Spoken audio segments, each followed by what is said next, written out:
दिल्ली में अकेली रह रही निकिता को उसका खाली घर काट खाने को दौड़ता था। बेटा सूरज एक विदेशी लड़की से शादी करके हमेशा के लिए विदेश में बस चुका था। अभी हफ्ते भर पहले महाराष्ट्र में रह रही बेटी दामाद के पास वह यह सोच कर आई थी कि कुछ ही दिनों के लिए सही उसका अकेलापन तो दूर होगा, फिर उसकी गर्भवती बेटी को भी थोड़ा सहारा मिल जाएगा। लेकिन पिछली रात 11 बजे प्यास से गला सूखने पर जब वह पानी पीने को उठी तो बेटी और दामाद के कमरे से धीमे स्वर में आ रही आवाज़ ने उसे ठिठकने पर मजबूर कर दिया, क्योंकि बातचीत का मुद्दा वही था। यार, तुम्हारी मम्मी यहाँ से कब जाएगी? इतने बड़े शहर में इतना खर्चा ही चलाना मुश्किल है, ऊपर से इनका खाना और रहना। दामाद का झल्लाहट बड़ा सवाल उसे साफ सुनाई दे रहा था। तुम्हें क्या लगता है मैं इस बात को नहीं समझती हूँ, पर मैं भी पूरा हिसाब लगा लिया है। जब से मम्मी आई है खाने वाले की छुट्टी कर दी है, यह बोलकर कि माँ मुझे तुम्हारे हाथों का खाना खाने का मन होता है, क्योंकि मम्मी नर्स भी है तो बच्चा होने तक और उसके बाद भी मेरी पूरी देखभाल मुफ्त में हो जाएगी। देखा जाए तो उनके खाने का खर्चा ही कितना है, 4 रोटी सुबह 4 रोटी शाम। और हमें यह भी नहीं भूलना चाहिए कि उनके पास दौलत की कमी नहीं है। अगर वह हमारे पास सुकून से रहेंगे तो आज नहीं तो कल उनकी सारी दौलत भी हमारी होगी। भाई तो वैसे भी इंडिया वापस नहीं आने वाला है। कहती हुई बेटी की हंसी उसके कानों में पड़ी। उसे लगा वह चक्कर खाकर वहीं गिर पड़ेगी। जैसे तैसे अपने आप को संभाल कर वह कमरे तक आई थी। बेटी और दामाद की हकीकत से रूबरू हो उसका मन बड़ा आहत हुआ। दिल की बेचैनी और छटपटाहट थोड़ी कम हो, इसीलिए शाम होते ही घूमने के बहाने वह घर के पास बने एक पार्क में आ गई थी। पर यहाँ आकर भी उसकी बेचैनी बरकरार थी। निगाहें सामने थी पर मन में वही ऊहापोह थी। तभी सामने से कुछ दूरी पर लगभग उसी के उम्र के 3-4 व्यक्ति खड़े बातें करते नजर आए। वह आगे कुछ सोचती कि तभी उनमें से एक व्यक्ति उसकी ओर बढ़ता दिखाई पड़ा। वह घबरा गई कि क्या करें। अजनबी शहर में अजनबियों की यह जमात, इतनी उम्र की होने के बावजूद उसके मन में यह घबराहट कैसी? अरे वह कोई लड़के थोड़े ही हैं जो कोई उसे छेड़ने चला आएगा। शायद कुछ पूछने आ रहा होगा। उसने अपने आप को तसल्ली दी। निकी, तुम यहाँ कैसे? अचकचा सी गई वह यह चिर परिचित आवाज़ सुनकर। कौन निकी? माफ़ कीजिएगा, मैं निकिता, पास ही के अपार्टमेंट में रहती हूँ। हड़बड़ा कर निकिता अपने बचपन के नाम को ही भूल गई। आवाज़ को पहचानने की भी उसकी भरकस कोशिश नाकाम ही रही। हाँ, आदरणीय निकिता जी, मैं आपकी ही बात कर रहा हूँ। I am Sandeep from Bhopal. Bhopal शब्द सुनते ही जैसे उसकी कोई यादाश्त लौट आई। जाने कितने सालों बाद उसने यह नाम सुना था जो उसके भीतर हमेशा हर पल मौजूद रहता था। पर संदीप को सामने खड़ा देखकर भी वह पहचान नहीं पा रही थी। कारण उसमें बहुत बदलाव आ गया था। कहाँ वह दुबला पतला मरियल सा देखने वाला संदीप और कहाँ कुछ उम्र दराज परंतु प्रभावशाली व्यक्तित्व का मालिक यह संदीप। उसे बहुत अचरज हुआ और अथाह खुशी भी। अपना घर वाला नाम सुनकर उसे यूँ लगा जैसे वह छोटी बच्ची बन गई है। अरे अभी भी नहीं पहचाना? कहकर संदीप ने धीरे से उसके कंधे को हिलाया। क्यों नहीं संदीप, बिल्कुल पहचान लिया। आओ तुम्हें अपने दोस्तों से मिलाता हूँ। कहकर उसे अपने दोस्तों के पास ले गया। दोस्तों से परिचय होने के बाद निकिता ने कहा, अब मुझे घर चलना चाहिए। संदीप, बहुत देर हो चुकी है।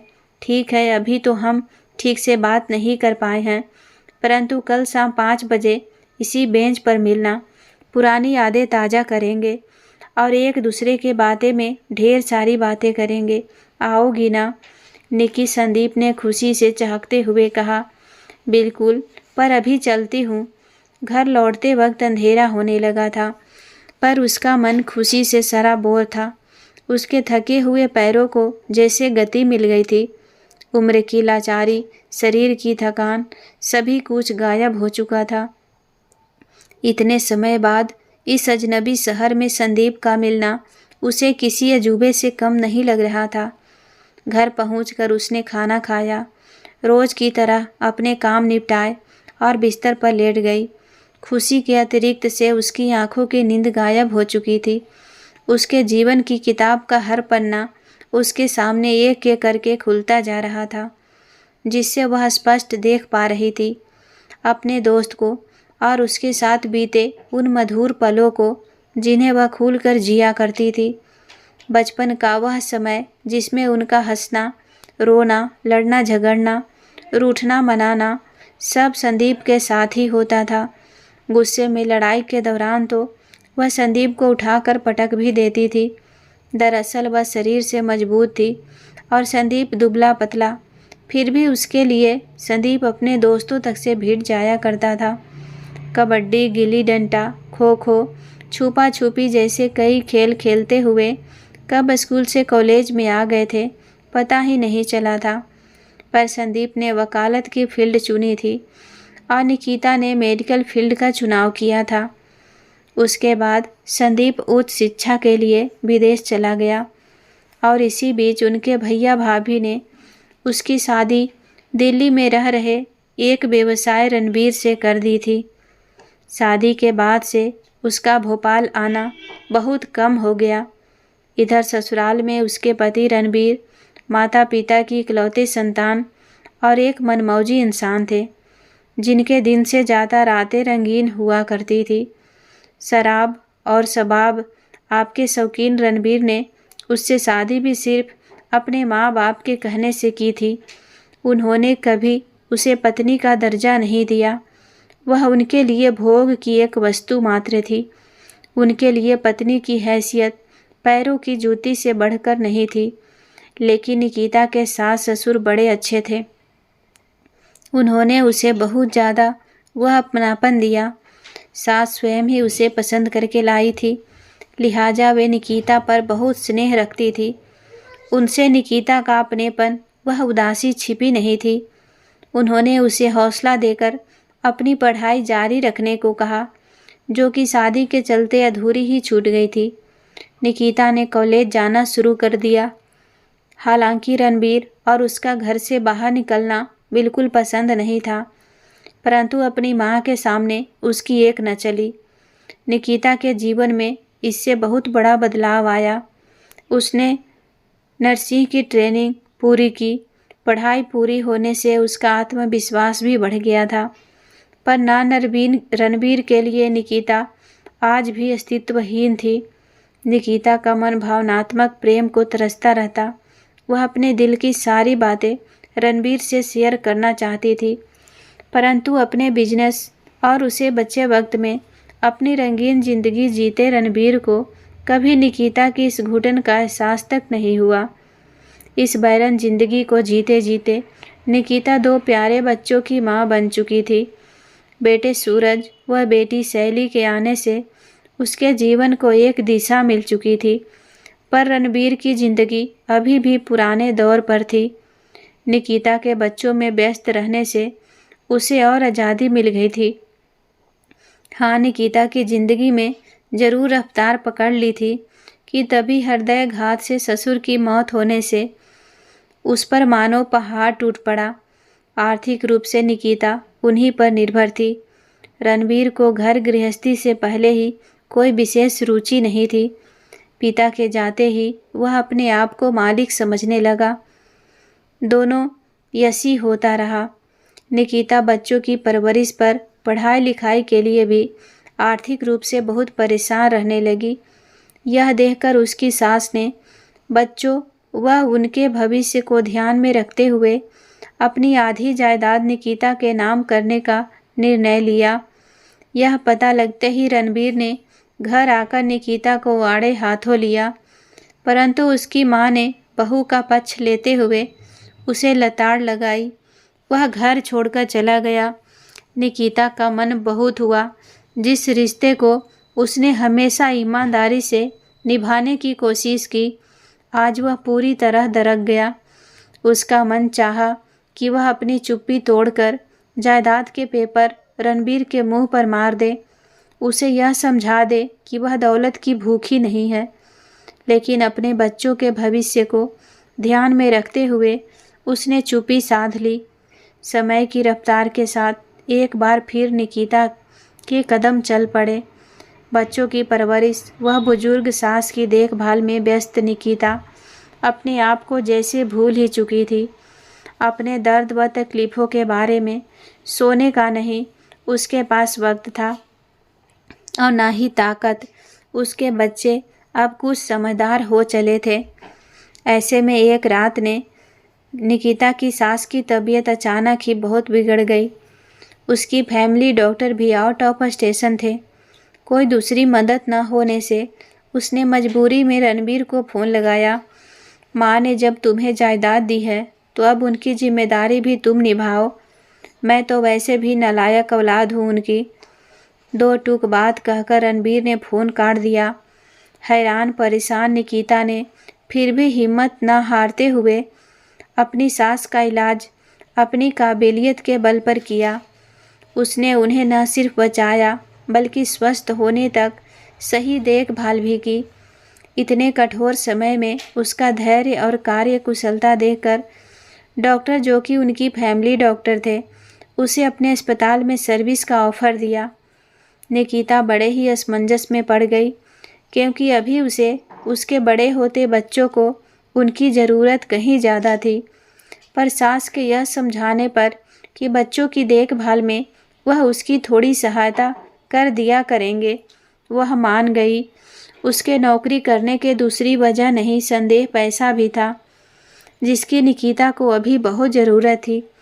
अब निकिता का ज़्यादातर वक्त अस्पताल में बीतने लगा। घर पर सास ने भी बच्चों को बड़ी जिम्मेदारी से संभाल रखा था। जल्द ही अपनी मेहनत व योग्यता के बल पर वह आगे बढ़ गई। अब उसे अच्छी तनख्वाह मिलने लगी थी। पर बीच बीच में रणबीर का उसे घर जाकर फटकारना जारी रहा। इसी के चलते अपनी सास के बहुत समझाने पर उसने तलाक के लिए आवेदन कर दिया। रणबीर के बारे में सभी भली भांति जानते थे। अन्य सभी के सहयोग से जल्दी तलाक मिल गया। कुछ साल बीतते गए। उसकी सास भी चल बसी, पर उन्होंने जाने से पहले उसे बहुत आत्मनिर्भर बना दिया था। उनकी कमी तो उसे खलती थी, लेकिन अब उसके व्यक्तित्व में निखार आ रहा था। अपने बेटे को उच्च शिक्षा के लिए उसने विदेश भेजा तथा बेटी को उसके मनचाहे क्षेत्र में दाखिला करवा दिया। अब रणबीर का उसे सामना ना के बराबर ही होता था। पर समय की करवट अभी उसके कुछ और इम्तिहान लेने को आतुर थी। कुछ ही वर्षों में उसके सारे त्याग व तपस्या को भुलाते हुए सूरज ने विदेश में ही शादी कर वहाँ की नागरिकता ग्रहण कर ली। इतने वर्षों में वह इंडिया भी बस 2 बार ही आया था। निकिता को बहुत मानती। घर पहुंचकर वह कर भी क्या सकती थी। इधर बेटी भी पढ़ाई के दौरान ही जैकी के इश्क में गिरफ्त हो चुकी थी। जमाने की परवाह करते हुए उसने बेटी की शादी जैकी से ही करने का निर्णय ले लिया। मुंह पर प्यार से माँ माँ करने वाला दामाद बेगैरत होगा, यह उसने सपने में भी नहीं सोचा था। परंतु जब अपना सिक्का ही खोटा हो तो किसे दोष देना। अभी कुछ वक्त पहले ही उसने यह फ्लैट खरीदने के लिए 10 लाख रुपए से दामाद की मदद की थी, परंतु वह तो सोचते सोचते उसकी आंखों में पानी आ गया। आजकल रिश्ते वाकई मतलब के हो गए हैं। सबकी छोड़ो, पर अपनी बेटी भी, उसका सब कुछ तो बच्चों का ही था। फिर भी उनका मन इतना मैला क्यों है। उसकी आंखों से आंसू निकलकर उसके गालों पर लुढ़कते चले गए। क्या बताएगी कल वह संदीप को अपने अतीत के बारे में? क्या यही कि अपने अतीत में उसने हर रिश्ते से सिर्फ धोखा खाया है। इससे अच्छा तो यह है कि वह कल संदीप से मिलने ही ना जाए। इतने बड़े शहर में संदीप उसे कहीं ढूंढ नहीं पाएगा, लेकिन बचपन के दोस्त से मिलने का मोह वह छोड़ नहीं पा रही थी, क्योंकि यहाँ इस स्थिति में इत्तेफाक से संदीप का मिल जाना उसे बहुत सुकून दे रहा था। संदीप उसके मन में रेगिस्तान में एक ठंडी हवा का झोंका बनकर आया था। अब इस उम्र में यह बातें वह कैसे सोच सकती है? क्या उसकी उम्र में इस तरह की सोच शोभा देती है? ऐसे तमाम प्रश्नों में उसका दिमाग उल्लाह कर आया गया था। वह अच्छी तरह जानती थी कि यह कोई वासना जनित प्रेम नहीं, बल्कि किसी अपनेपन के हिसाब से जुड़ा मात्र एक सद्भाव ही है, जो अपना दुख दर्द सच्चे साथी के साथ बांटने को आतुर हो रहा है। वह साथी जो उसे भली भांति समझता था और जिस पर वह आंख मूंद कर भरोसा कर सकती थी। यही सब सोचते सोचते ना जाने कब उसकी आंख लग गई, पता ही नहीं चला। सुबह 7 बजे से ही बेटी ने माँ माँ कहकर उसे आवाज़ लगाना शुरू कर दी। सही भी है, वह एक नौकरानी ही तो थी इस घर में, वह भी बिना वेतन के। फिर भी वह मुस्कुरा कर उठी। उसका मन कुछ हल्का हो चुका था। उसे देख बेटी ने मुस्कुराते हुए कहा कि माँ, कितनी देर तक सोती हो? आपको तो मालूम है मैं सुबह सुबह आपके हाथों की ही चाय पीती हूँ। अभी बना देती हूँ बेटा, कहकर उन्होंने उधर से निगाहें फेर ली। बेटी की बनावटी हंसी ज़्यादा देर तक देखने की इच्छा नहीं हुई। उनके घर का सब काम निपटाकर नित 5 बजे निकिता घर से निकल गई। पार्क पहुंचकर देखा तो संदीप उसका इंतज़ार करता दिखाई दिया। आओ निकी, मैं तुम्हारा इंतज़ार कर रहा था, संदीप ने प्रसन्नता व अपनेपन के साथ कहा। मुझे बहुत देर तो नहीं हो गई संदीप, क्या तुम्हें काफ़ी इंतज़ार करना पड़ा? हाँ, इंतज़ार तो करना पड़ा, संदीप रहस्यमय ढंग से मुस्कुराया।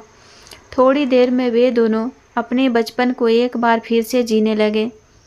पुरानी सभी बातें याद करते करते दोनों थक गए।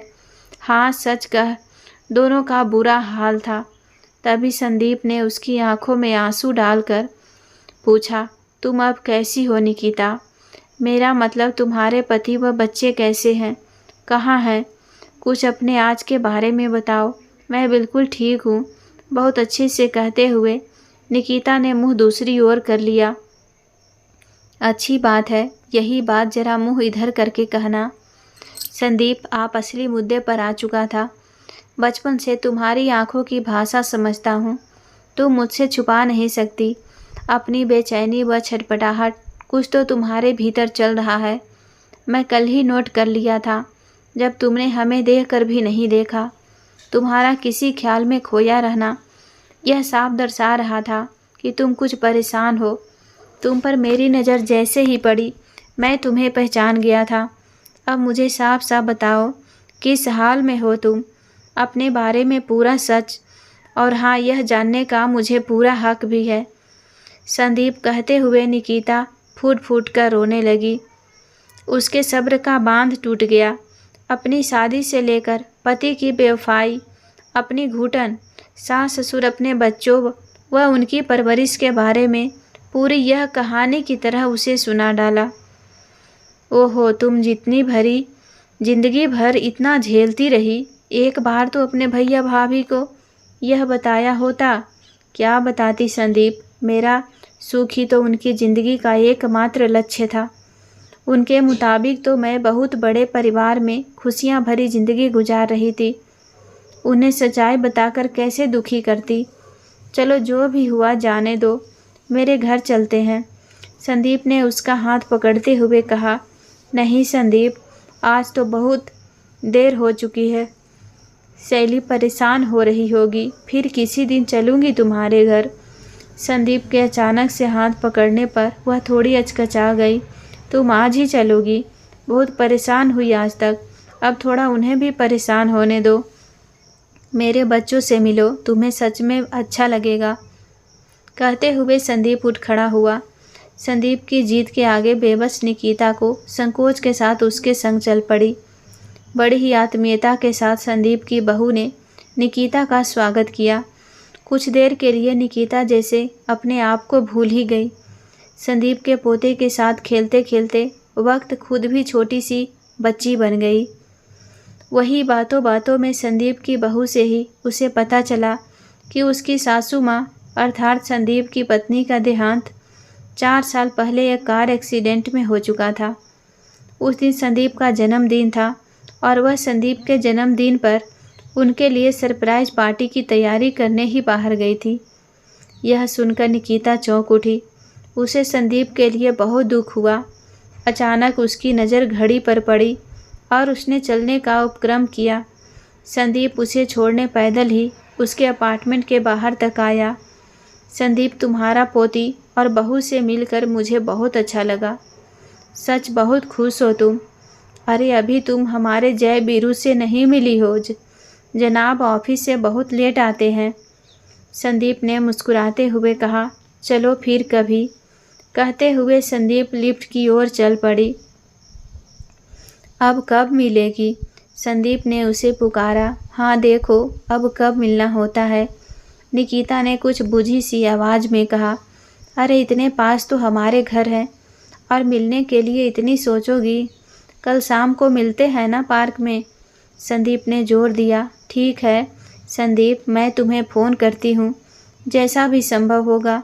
कहते हुए लंबे डाक भरते हुए वह लिफ्ट में दाखिल हो गई। जैसा कि उसे डर था, घर के अंदर घुसते ही उसे शैली की घूरती आंखों का सामना करना पड़ा। बिना कुछ बोले वह जल्दी से अपने काम में लग गई। रात में सोते समय वह फिर संदीप के बारे में सोचने लगी। कितना प्यारा परिवार है संदीप का। उसके बेटे बहू कितने मान देते हैं उसे। कितना प्यारा पोता है उसका। मेरा पोता भी तो लगभग इतना ही बड़ा हो गया होगा, पर उसने तो सिर्फ तस्वीरों में ही अपनी बहू और पोते को देखा है। कितनी बार कहा सूरज से कि इंडिया आ जाओ, पर वह तो सब भूल बैठा है। काश अपनी माँ की तसल्ली के लिए ही एक बार आ जाता तो वह अपने पोते और बहू को जी भरकर देख लेती और उन पर अपनी ममता लुटाती। लेकिन उसका बेटा तो बहुत निष्ठुर हो चुका था। एक घर या निकली उसके दिल से संदीप की खुशहाली देखकर शायद उसे अपनी बदहाली और सांप दिखाई दे रही थी, परंतु अब वह संदीप से ज़्यादा मिलना नहीं चाहती थी, क्योंकि रोज़ रोज़ बेटी से झूठ बोलकर इस तरह किसी व्यक्ति से मिलना उसे सही नहीं लग रहा था। भले ही वह उसका दोस्त ही क्यों ना हो, बेटी से मिलवाए भी तो क्या कहकर।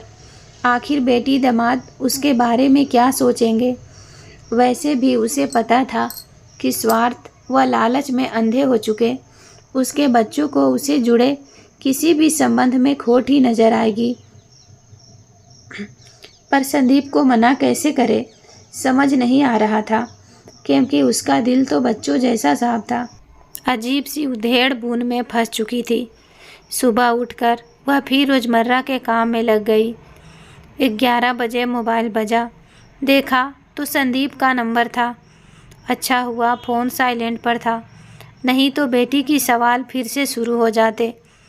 उसने संदीप का फ़ोन नहीं उठाया और काम पर पूरा दिन व्यतीत हो गया। शाम को बेटी दामाद को चाय नाश्ता देकर खुद भी चाय पीने बैठी ही थी कि दरवाजे पर हुई दस्तक से उसका मन घबरा गया। आखिर वही हुआ जिसका डर था। संदीप को दरवाजे पर खड़े देखा, उसका हलक सूख गया।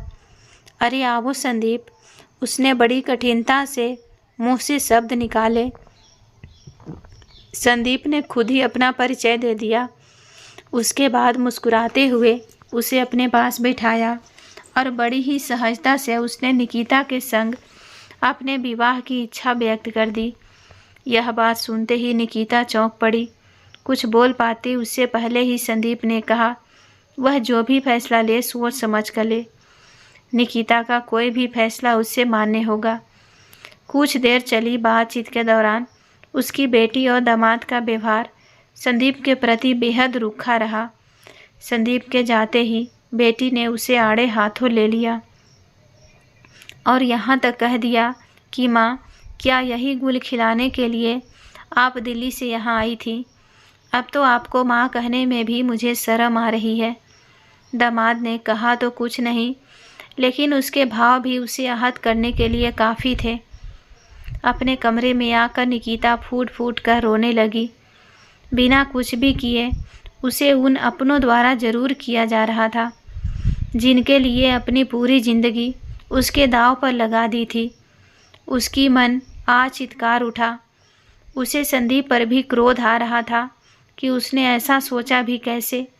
इतनी जल्दी यह सब अभी कल परसों ही मिले थे, उससे बिना पूछे बिना बताए संदीप ने खुद ही ऐसा निर्णय कैसे ले लिया।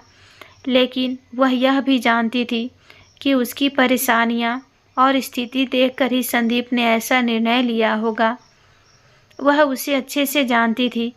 बिना किसी लाख लपेट के वह अपनी बात सामने वाले के पास ऐसे ही रखता था। स्थिति बद से बदतर होती जा रही थी। उसकी जिंदगी ने कई झंझावात देखे थे, परंतु आज उसके चरित्र की मान प्रतिष्ठा भी दांव पर लगी हुई थी। उसने अपने मन को संयत करने की भरपूर कोशिश की, लेकिन आज हुए इस अपमान पर पहली बार उसका मन उसी से विद्रोह कर बैठा। क्या उसका जन्म केवल त्याग और बलिदान के लिए ही हुआ है? क्या उसका अपना कोई वजूद नहीं है सिवाय एक पत्नी, बहू और माँ बनने की? जीवन की एक रास्ता को वह आज तक ढोती चली आई, महज अपनी समय मानकर। क्या सिर्फ इसीलिए कि यह बच्चे आगे चलकर उसे इस तरह धिक्कारे? आखिर उसकी गलती ही क्या है? क्या कुछ भी कहने से पहले बेटी और दामाद को उसे इस बात की पूरी जानकारी नहीं लेनी चाहिए थी? क्या उसकी बेटी ने उसे इतना ही जानना था? लेकिन वह भी किसके व्यवहार पर आंसू बहा रही थी। और यह तो वही बेटी थी जिसने अपनी माँ को अपने घर की नौकरानी समझा है। उसे किसी भी तरह की इज्जत की उम्मीद करना मूर्खता ही तो है। जो माँ को 2 रोटी भी जायदाद हासिल करने के लालच से खिला रही हो, वह उसकी बेटी तो नहीं हो सकती। अब वह समझ गई कि दूसरों से यह चाहिए तो पहले उसे स्वयं अपनी इज्जत करना सीखना होगा, अन्यथा यह सब इसी तरह चलता रहेगा। कुछ सोचकर वह उठी। घड़ी में रात के 9 बज रहे थे। बाहर हॉल में आई तो बेटी दामाद नहीं थे। हालात के मुताबिक खाना बनने का तो कोई सवाल नहीं था। शायद इसीलिए खाना खाने बाहर गए होंगे। शांत में से उसने बहुत सोचा। हाँ, संदीप ने यह जानबूझकर किया है। अगर वह उसे इस बात का जिक्र भी करता तो वह कभी राजी नहीं होती, खुद ही साफ शब्दों से इनकार कर देती और अपने बच्चों की इसीलिए नवनी प्रतिक्रिया से भी अनजान ही रहती। फिर शायद अपने लिए जीने की उसकी इच्छा भी कभी न होती, उसके मन का आईना साफ हो सके। इसीलिए संदीप ने उसके ऊपर जमीन धूल को झटकारने की कोशिश की है। अभी उसकी ज़िंदगी ख़त्म नहीं हुई है। अब से वह सिर्फ अपनी खुशी के लिए ही जिएगी। निकिता ने मुस्कुराकर जिंदगी को गले लगाने का निश्चय कर लिया। संदीप को फ़ोन किया, हल्का फुल्का कुछ बनाकर खाया और चैन से सो गई। सुबह उठी तो मन बहुत हल्का था। उसका प्रिय गीत उसके होठों पर अनायास ही आ गया। गुनगुनाते हुए तैयार होने लगी, इस बात से बेफिक्र कि बाहर उसकी बेटी व दामाद उसके हाथ की चाय का इंतज़ार कर रहे हैं। दरवाजे की घंटी बजी। निकिता ने दरवाज़ा खोला। बाहर संदीप खड़े थे।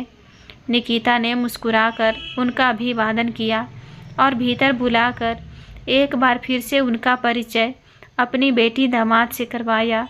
यह हैं तुम्हारे होने वाले पापा। हमने आज ही शादी करने का फैसला लिया है। आना चाहो तो तुम भी आमंत्रित हो। बिना यह देखे कि उसमें अचानक आए इस परिवर्तन से बेटी और दामाद के चेहरे पर क्या भाव उपजे हैं। 50 साल की निकिता संदीप का हाथ थामे उसके साथ चल पड़ी अपनी नई जिंदगी की ओर। तो दोस्तों, आपको यह कहानी कैसी लगी कमेंट करके ज़रूर बताइएगा। अच्छी लगी हो तो वीडियो को लाइक, चैनल पर पहली बार आए हैं तो सब्सक्राइब करना नहीं भूलिएगा। कहानी को पूरा देखने और सुनने के लिए दिल से धन्यवाद। मिलती हूँ एक नई कहानी के साथ। अपना ख्याल रखें। धन्यवाद।